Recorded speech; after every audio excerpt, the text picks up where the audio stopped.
magandang araw sa inyong lahat. Ito na po muli ako, si Ate Lisa, tagapaghatid ng magandang idea sa inyo. Shout out dyan sa lahat, sa mga taga-subaybay ko,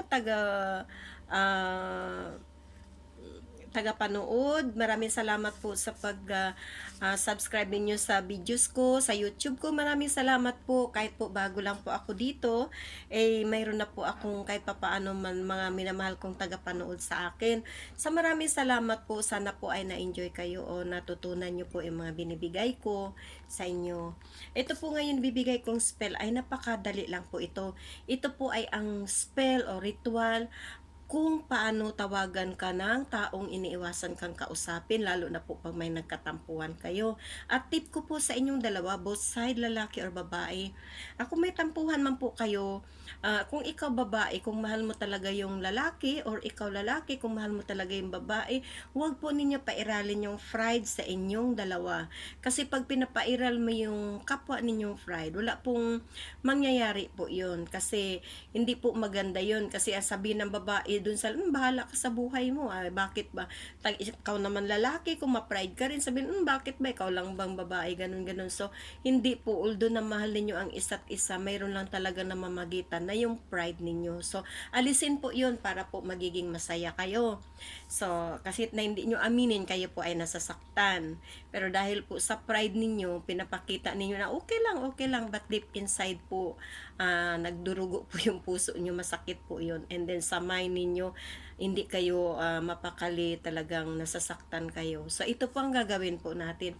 Kailangan po dito ay paniniwala at focus po, concentrate lang po talaga at maniniwala po sa gagawin. So ang ready po natin ay isang basong cleared na baso.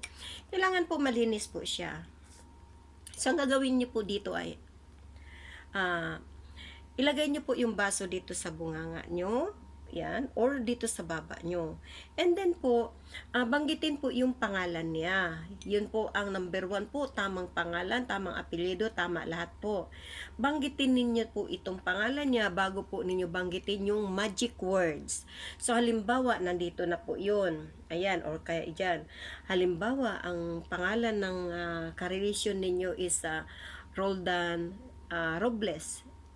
Roldan Robles. Halimbawa, ganyan po, Roldan Robles. Ito po yung magic words. Isulat nyo po kung kinakailangan para po ma-memorize ninyo.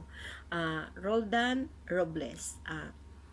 Ramdamin mo, pakinggan ninyo mabuti, ramdamin mo na kailangan kita, paramdam ka sa akin mismo. Ganun po. Magparamdam ka sa akin ngayon na. Halimbawa, ulitin ko. Roldan Robles, ramdamin mo na kailangan kita, paramdam ka sa akin ngayon na. Ganun po. Tapos po, ulit-ulitin nyo po yun ng 7 times. 7 times. Roldan Robles, paramdam ka sa akin.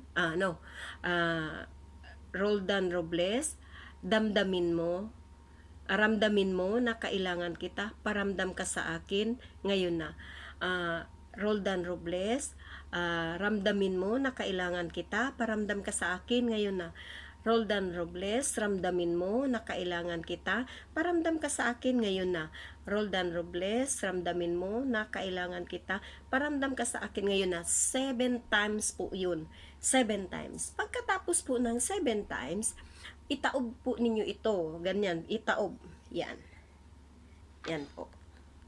Yan.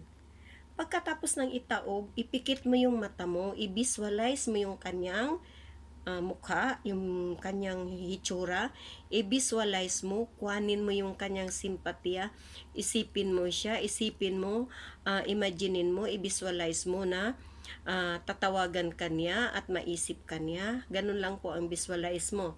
Pagkatapos po, ipanatilihin po ito ng mga 1 minuto po. Ito, 1 minuto. Pabayaan mo po dito sa palad mo ng 1 minuto.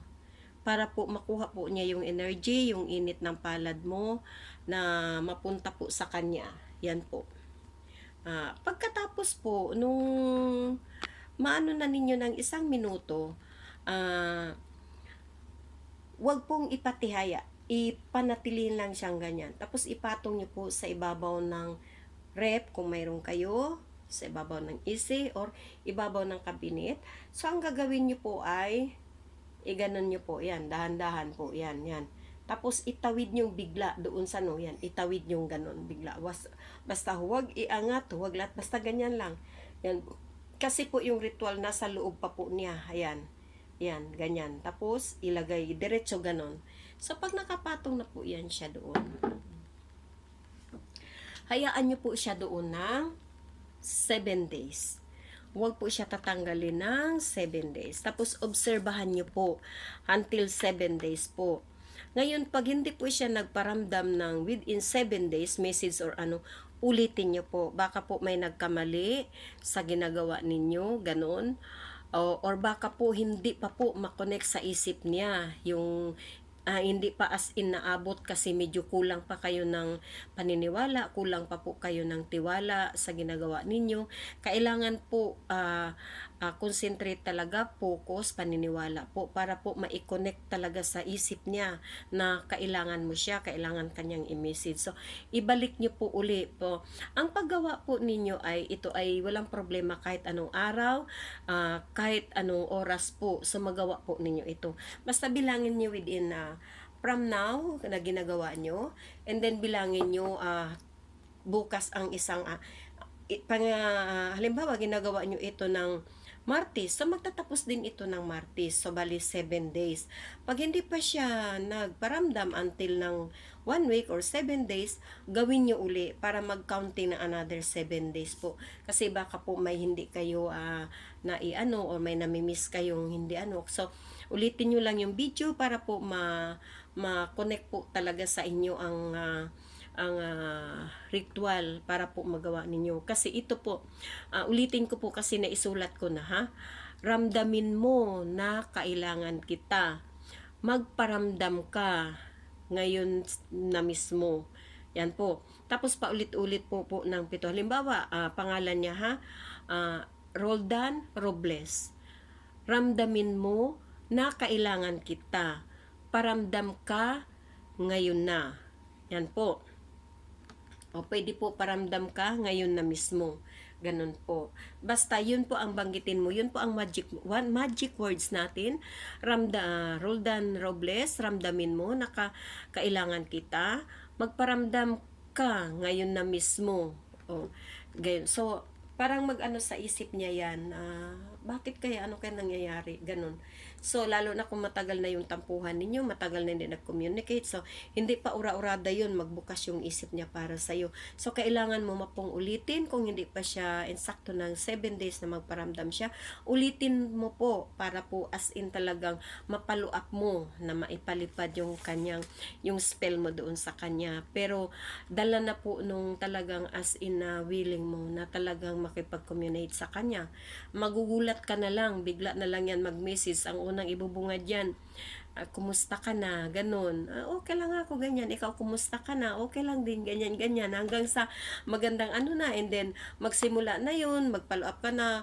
Pag umaga, good morning, musta ka na? O kumain ka na ba? Let's say, ganun, yung mga caring mo sa kanya or mga inspiring words, ganun, paliparan mo siya. So, maiano sa isip na niya yan, magre-reply na siya hanggang sa maganda na yung ano ninyo.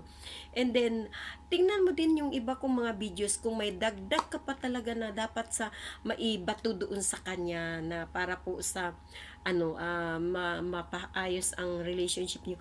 Pwede niyo po yung gagawin. Tingnan niyo po yung mga videos ko kasi 50 plus na po yun. So, tingnan niyo lahat doon kung ano po yung pwede pa niyo magagawa. Dagdagan niyo pa po. Kailangan lutuin niyo po ng spell. O, sige po.